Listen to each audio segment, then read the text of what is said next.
I thought this was our year. I thought this was the year for the Sacramento Kings in the NBA Cup. I thought they were going to win it all. Win it all in Vegas. Are they still having it in Vegas? I think they're still having it in Vegas. I don't know. I don't really pay attention too much to that. But after just 2 games of the NBA Cup, the Kings are eliminated by the Thunder, and then here the Timberwolves in Minnesota playing on that god-awful puke court.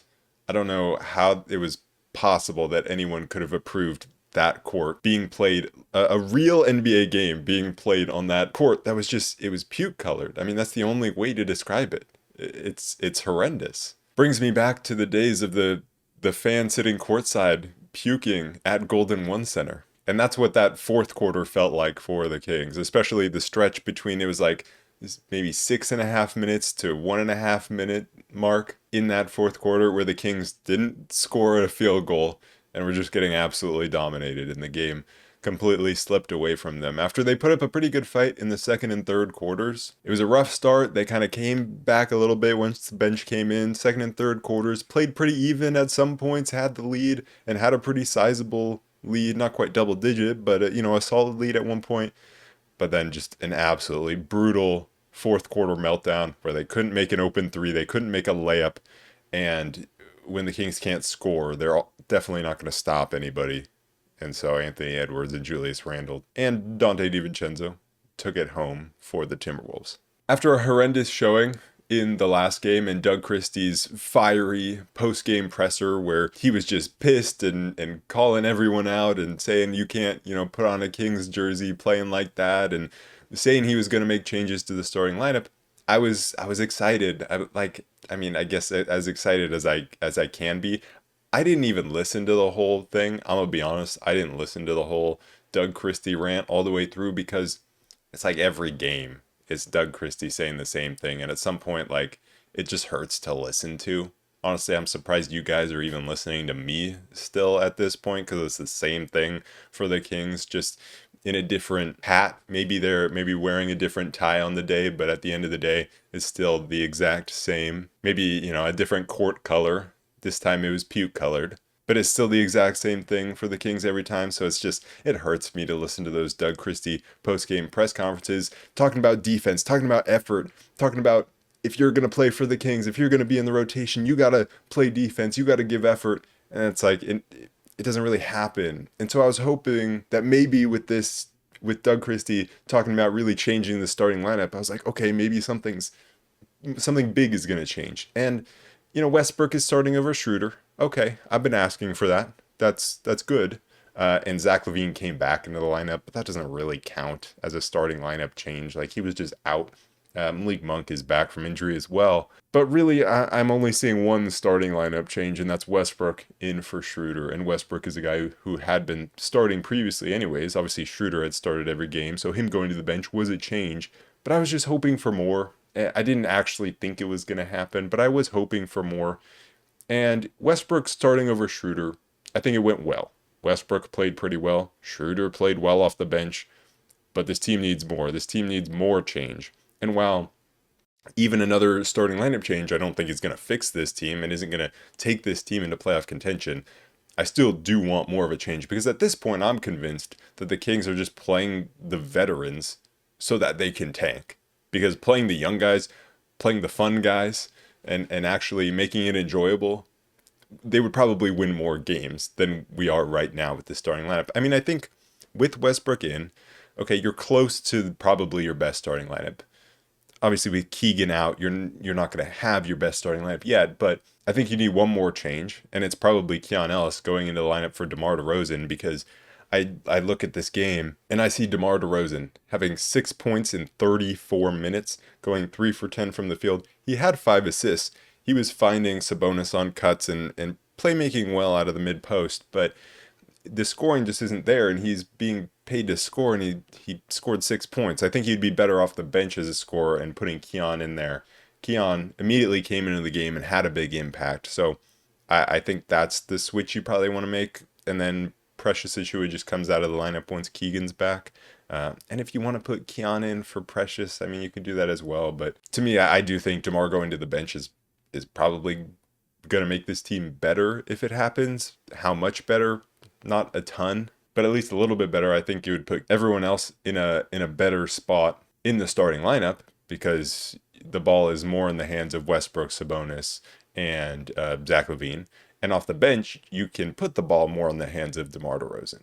Now, Malik Monk in this game he had 0 points, and so that pushes him even further down the pecking order off the bench. So no matter what, you're going to have these issues of certain guys just needing the ball in their hands and not getting it. No matter who's starting or coming off the bench, you're going to run into these issues. But I do think that DeMar going to the bench is probably the next move. I was someone who was pushing Westbrook into the lineup over Schroder. I think my next guy that I'm going to push is Keon over DeMar. That's who I'm pushing next. But let's get into this game. To start it off in that first quarter with the new starting lineup, it didn't go well. And it pretty much went how it had been going previously. And it was very similar to how it went against Atlanta, where Atlanta had just been getting wide open shot after wide open shot, mainly on threes. The Wolves as well were getting wide open three after wide open three. There was some tough shot making as well from Anthony Edwards and Julius Randle, so that definitely hurt. But the Timberwolves were getting pretty open shots. Within the first 4 minutes and 38 seconds, they had 18 points. The help in the paint just had to be there earlier, which means that rotations had to be more on point, and they just weren't for the most part. Transition defense they weren't making good decisions when they were coming back on who to match up with. The Wolves went up 18-7 within 4 minutes and 38 seconds of this game starting. And at that point, that's when I then stopped watching live. And so I was tracking it on my phone a bit. I went to the UC Davis Sac State basketball game, which was fun and much better than this game, I'll tell you that. That was a fire game, UCD coming out with the 77-73 win. I would much rather be a UC Davis Aggies basketball channel at this point, but alas, here I am. I have to talk about the Kings and not that fun Aggies versus Hornets game. But I stopped watching, and then I look at my phone, and I see Keon Ellis, 6 points, 0 minutes. I'm like, what? How does that even happen? But it was Keon Ellis and Dennis Schroder coming into the game, and both of them making a real impact. They were getting after it on the defensive end. They were double teaming guys. Keon got a steal. Dennis Schroder got a few steals. They were both being aggressive offensively. Schroder was pushing the pace in transition. Keon knocked down, again, the 2 threes right when he came in.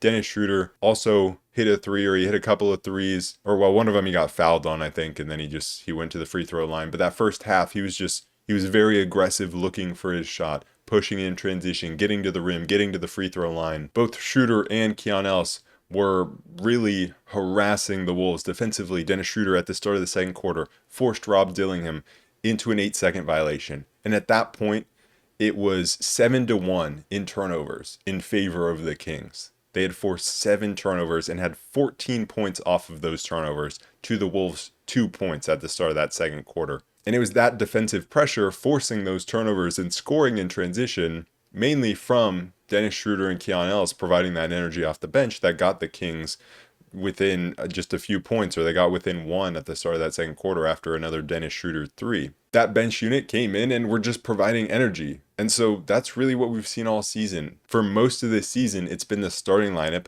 starting slow, and then you put in Keon Ellis and Dennis Schroder and E. Clifford, Dennis Schroder in this case, but obviously before is Russell Westbrook, and you get positive results. And so what that shows me is, well, you're starting Westbrook and you're still starting slow, and Dennis Schroder all of a sudden is playing better off the bench.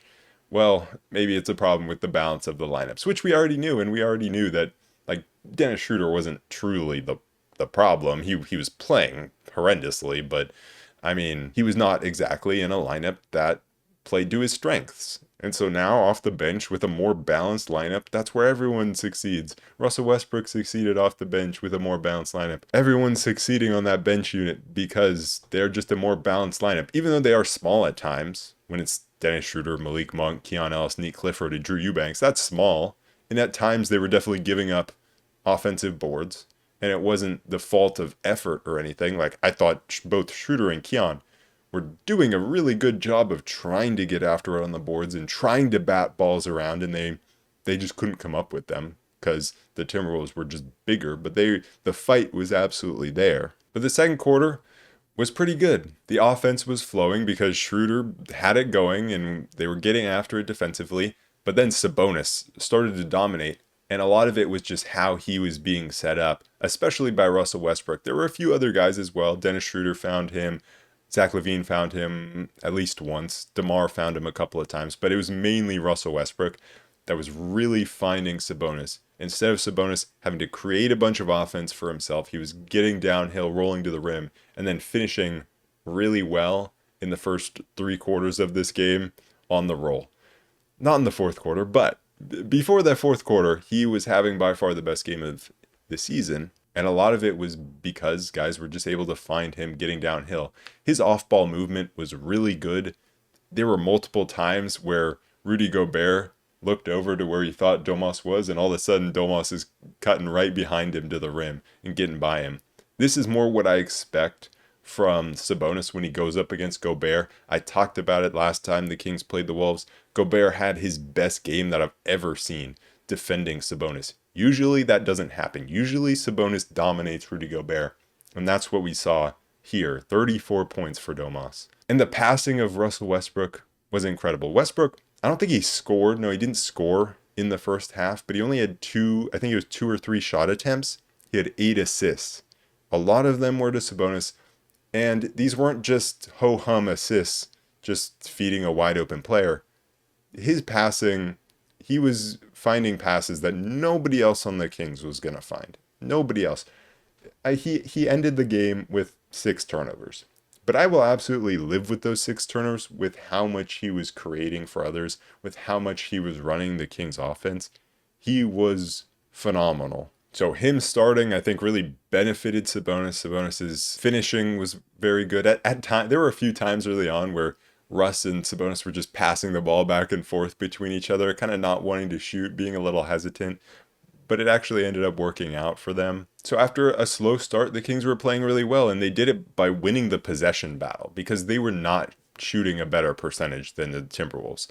But they were winning the possession battle, even though they were undersized at times, even though they gave up some offensive rebounds. They also got some offensive rebounds, but it was mainly the turnovers that was really keeping them in the game. The only bad spot of that second quarter was the very final possession with 4 seconds left when Sabonis is inbounding the ball and he just throws a lazy pass. LaVine isn't paying attention. Then LaVine fouls. And it's just the dumbest play possible from both Sabonis and LaVine to make it a tie game because of those free throws that they gave up. But that first half, Anthony Edwards was relatively quiet.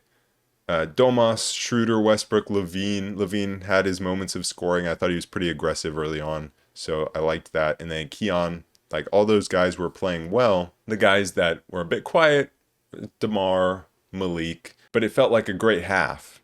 And it felt like a great half, and it was a tie game. And that's the thing with this team, where it's when they play really well, a lot of times they're either still down or it's an even game. So even when they're playing really well, Anthony Edwards is having a really quiet half. It's Anthony Edwards is going to get it going in the second half. And if you're not able to contain that, then you're going to lose this game. And that's pretty much what happened. Anthony Edwards came out of halftime super aggressive. Getting downhill, he drew a ton of fouls. But the Kings were still able to really outplay the Timberwolves in that third quarter, at least for most of it. Sabonis had a couple of poster dunks, especially the first one on Gobert, but it was mainly down to Westbrook. Scoring and playmaking, he was finding everyone. And the Kings were able to go up 7. And it was through some good ball movement, some good off-ball movement, especially by Sabonis. Sabonis had 31 points. Russell Westbrook hit a 3 to put them up 82-75. And that was the Kings' biggest lead of the game right there. But then Westbrook went out of the game, and Dennis Schroder didn't have the same impact that he had in the first half when he came in. We also didn't see Keon come in right away with the bench unit. We also never saw Nee Clifford in the second half. Keon did come in. He just didn't come in right away with Schroder and Monk. But I thought especially when Westbrook went out, nobody filled that void of what he was doing offensively. And when the Kings aren't outscoring teams, it's just really tough for them to maintain leads or to win games if they are not outscoring their opponent. Sabonis picked up his 4th foul, and in the blink of an eye, the Kings lost that 7-point lead. Julius Randle had a score, Anthony Edwards hit a 3. It was just gone in a blink. Zach LaVine became the main offense, but he could not do it himself. It was just him driving to the rim and trying to throw something up at the rim, trying to hit threes, but you needed more from Schroder, who had been great in the first half but was quiet in the second half. But you really needed more from Malik Monk. It's like, okay, Schroder did his thing in the first half. Now you need Malik Monk to step up, and he just never did. And it wasn't like he was missing a bunch of shots. Sure, he missed an open floater. He had a couple of misses, but he just really was not involved at all. And then I don't know why, but Julius Randle and Rudy Gobert were out of the game, and the Kings decided, let's go with DeMar DeRozan at center. They played a lineup of Dennis Schroder, Malik Monk, Keon Ellis, Zach LaVine, DeMar DeRozan. And it wasn't just for like one possession. It was for a few possessions that they played that. They started throwing numbers at Anthony Edwards, and it was working. That lineup worked, mainly because the Timberwolves weren't even getting shots up, because that lineup is going to give up offensive rebounds. No matter if it's Naz Reid at center instead of Gobert and Randall or not, they're going to give up offensive rebounds. And they did, even to Rob Dillingham. But the strategy of just throwing numbers at Anthony Edwards really worked, because other Wolves were just making dumb plays and turning it over or throwing up whatever Rob Dillingham threw at the rim. I don't know what that was. Keon got a block on Ant to end that quarter. So it actually worked. Going with DeMar at center somehow actually worked for them. But after a great start to that third quarter, it didn't end well. Even if that lineup worked, still after Westbrook went out, the Kings really lost a lot of their momentum. And then the fourth quarter was just an insane struggle offensively. In the first quarter, they scored 30. In the second quarter, they scored 31. In the third, they scored 30. In the fourth, they scored 19. Outside of a Keon 3 early in that corner, they couldn't do anything. And on the defensive end, the amount of times DeMar DeRozan found himself under the basket as the only line of defense, it was really bad. It's so bad to the point that we had to bring Precious Achiuwa in for DeMar. But DeMar was just fouling under there. And that was the Kings' game plan whenever Gobert would catch it deep, and that's fine. But when DeMar is just consistently your last line of defense, and the Wolves are consistently getting by and attacking him, like it's a really bad sign. And then there was a 55-second run in the fourth that really just blew this game out of the water for the Kings. And it was a 9-0 run in 55 seconds. Dante DiVincenzo hit 2 threes. One of them was off a free throw miss that the Wolves were able to rebound. So it was a 9-0 run to go up 9. It was tied before that 9-0 run. The game felt over after that 9-0 run. Russell Westbrook did kind of stop the bleeding a little bit by getting downhill, but he really was the only offense. He was the only guy that could create anything. He was getting downhill, but Sabonis' finishing left him, so any playmaking that Westbrook had to Sabonis, it wasn't getting finished at the rim. Sabonis, after having a great game, 31 points through 3 quarters, it was really towards the end of the third quarter he started missing a little bit, but that fourth quarter was brutal. Couldn't hit a layup, couldn't hit a jumper until the very end of the game when he hit a corner 3, which that was like rubbing salt in the wound, watching him hit that corner 3 when the game was already over. But yeah, his finishing completely left him, but it wasn't just him. Nobody could make a layup. Nobody could make an open 3. It was everybody. Not a single player on the Kings could really do anything.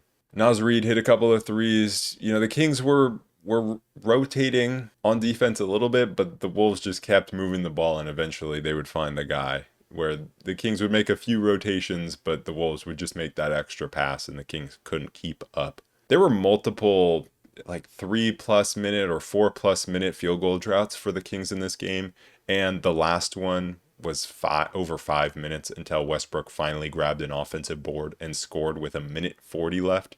So it was about from the 6:40 or so mark to the 1:40 mark of just a 5-minute field goal drought. The Kings never took their starters out of this game, despite going down pretty big. Russell Westbrook was going 100% the entire time. He was still so aggressive, trying on the offensive glass to force jump balls, and he was rewarded with his triple-double with 0.4 seconds left, grabbing a rebound. But that effort was not enough. The Kings needed to make some shots, and they most definitely could not. Looking at the guys who had good games, or at least solid moments. Sabonis had 34 points and 11 rebounds. His assist numbers this season still are like non-existent. He only had 3 assists, but finally a good scoring game from him where at least for 3 quarters he could finish the ball at the rim.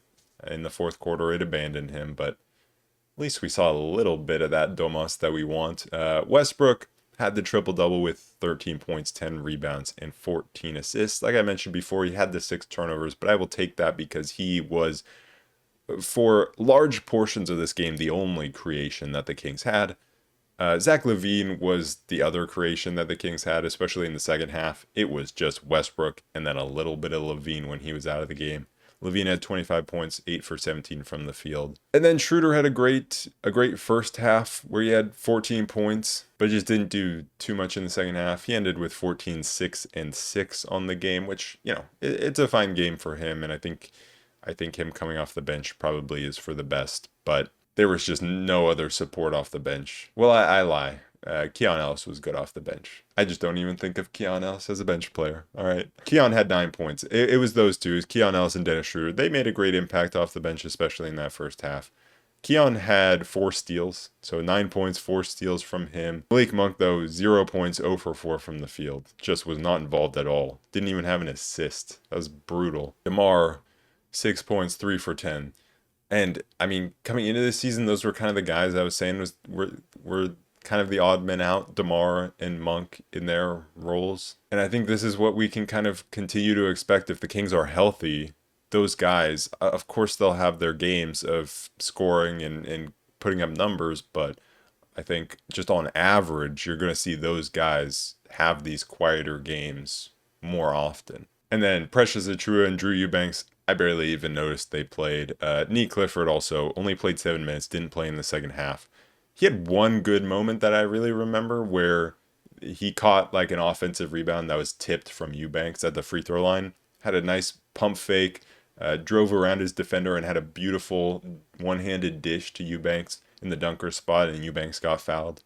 So there was one nice play, but other than that, he just wasn't that involved, and I don't know why he didn't get minutes in that second half. Especially with how poorly things went for the Kings once they really went to the bench, and with how well things went for the Kings in the first half when they went to the bench. So I'm not sure why those bench rotations really got switched up. I mean, it happens in second halves of games where you'll bench certain guys and you won't play certain bench guys. You might have a 10-man rotation in the first half and go to an 8 or 9 in the second half. That happens, but I just don't think that should be happening to Nate Clifford here. Also, the edge that the Kings had in terms of points off turnovers, they had a big edge in that first half, completely lost it in the second half. We're not able to generate the same amount of turnovers and fast break points, and the Wolves were able to generate some turnovers and get their own points off turnovers. The Kings are now 3-10 on a 5-game losing streak, and they go into San Antonio to play the 8-4 Spurs, who did just lose tonight by 1 to the Warriors. But it's Victor Wembanyama, De'Aaron Fox, and the Spurs. And I'm interested to see the Sabonis-Victor Wembanyama matchup because in the past, Sabonis has played pretty well against Wembanyama. Wembanyama, there are a few bigs that he kind of struggles against on the defensive side of the ball, the guys who can kind of put him under the basket and score over him. But Wembanyama also just keeps getting better and better on the defensive end. So it'll be interesting because Gobert had his best defensive game against Sabonis this season. Let's see if Sabonis can kind of keep the momentum from a 34-point game going against Victor Wembanyama and the Spurs, but he'll have to do it in a different way. And in against the Timberwolves, it was a lot of getting him on the move. But I feel like if he wants to score against Wembanyama, he's going to have to go into his chest more and it be more on the dribble than off the catch. I wonder if Doug Christie was happy enough with what he saw against Minnesota that he's good with this starting lineup. I think he probably will be. I think he'll just stay with this starting lineup and probably stay with the rotations for the most part. But I'm just excited to see our lineup with like DeMar DeRozan at center again, trying to go up against a Wemby-led Spurs team. That should be fun. Anyways, that is it for this episode of the Roll Report. I will be back on Sunday to recap that game against the San Antonio Spurs, so I will see you guys then. Peace.